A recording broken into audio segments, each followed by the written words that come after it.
In the heart of Los Angeles lies a bubbling cauldron of black mire, known as the La Brea Tar Pits. Here scientists have unearthed thousands of bones, entangled together, frozen in their final moments of agony. Among them, the most striking visuals are the faces armed with dagger-like fangs, the Smilodon, the saber-toothed cat.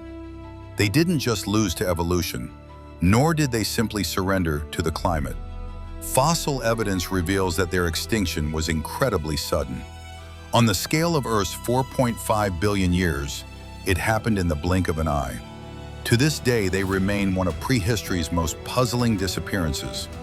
What force could wipe out a top predator, one that had dominated the planet for millions of years, in such a short span of time?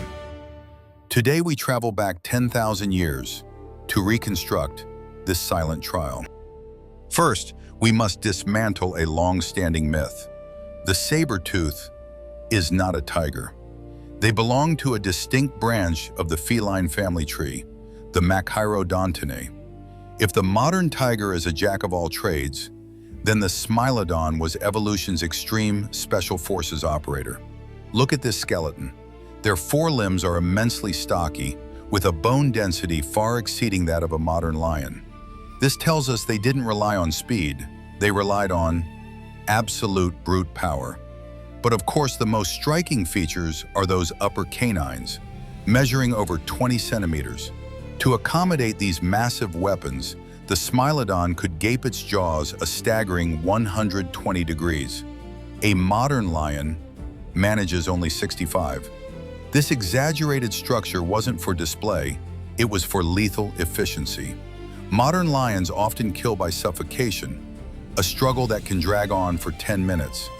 But the Smilodon was different. It was a surgical killer.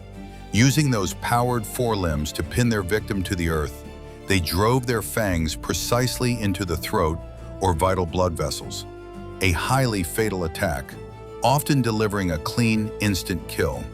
It was a perfect mechanism, evolved specifically to take down the heavy tanks of the prehistoric world, the mammoth and the American bison. In the frozen depths of the Pleistocene Ice Age, the saber-tooth entered its golden age.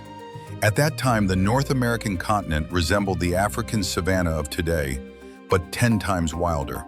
It teemed with giants. The Columbian mammoth, the ancient bison weighing over a ton, and the living tank known as the glyptodont. For the Smilodon, this was paradise. Food was never in short supply. The grasslands were essentially a buffet of moving flesh. This abundance allowed them to thrive for millions of years. Their dominion stretched across North America, down into South America, and even across parts of Eurasia. The fossil record tells us that for a very long time, their reign was absolute. No other creature could challenge them. But beneath this veneer of prosperity, a crisis was quietly taking root. The laws of evolution are unforgiving. The more perfectly you adapt to a specific world, the harder you fall when that world begins to change. For decades, the textbooks and the scientific consensus held a single verdict. Climate change killed the saber-tooth. The logic seems flawless. About 12,000 years ago, the Ice Age ended. Temperatures rose.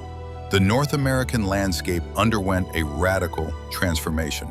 The open grasslands retreated, replaced by dense forests and shrubland. Theoretically, the large herbivores dwindled, and the saber-tooth lost its open battlefield for ambushing. It sounds like an open and shut case, but recently modern science has exposed a massive loophole in this theory. Through dental microwear analysis, studying the microscopic scratches on the surface of fossilized teeth, paleontologists discovered a shocking truth. Even in the final days of the warming climate, the saber-tooth showed no signs of desperation. Their bones show no evidence of severe malnutrition. Their toothwear proves they were still consuming high-quality prey. More importantly, the Smilodon had already survived several previous cycles of glacial and interglacial periods.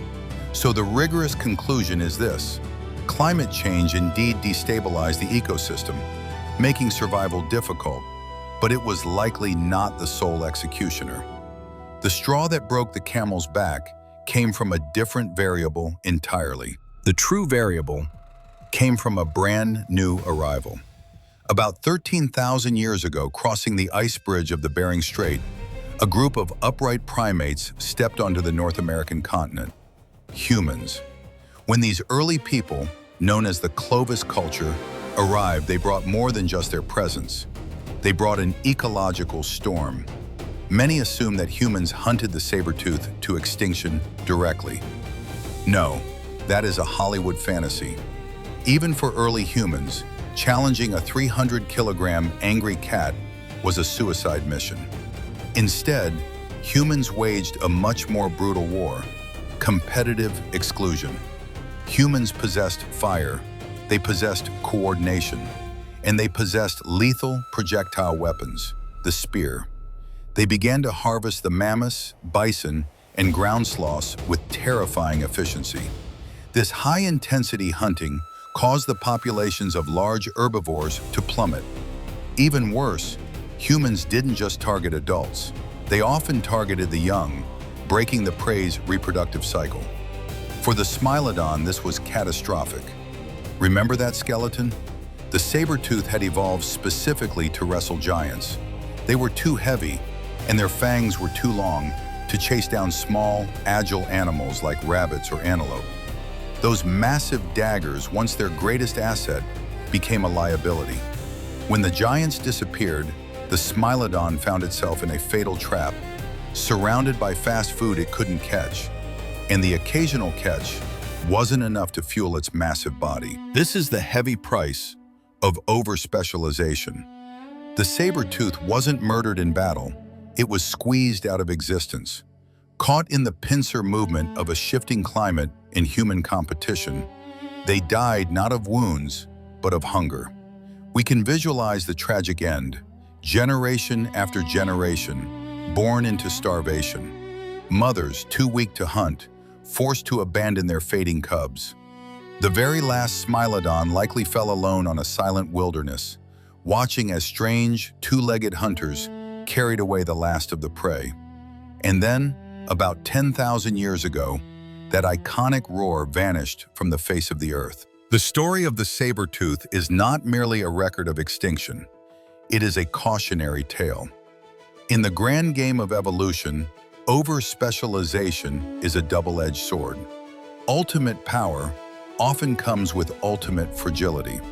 When the world changes, the seemingly invincible titans are often the first to fall.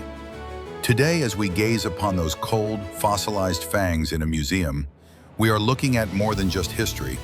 Because in the wild right now, the saber-tooth's distant cousins, the tiger and the snow leopard, are facing the exact same destiny. This time, will humanity, armed with wisdom, continue to play the role of the reaper, or will we become the savior? There are countless more mysteries buried beneath the earth. If you want to uncover them with me, please subscribe. Let's explore the bones of history together. I'll see you in the next one.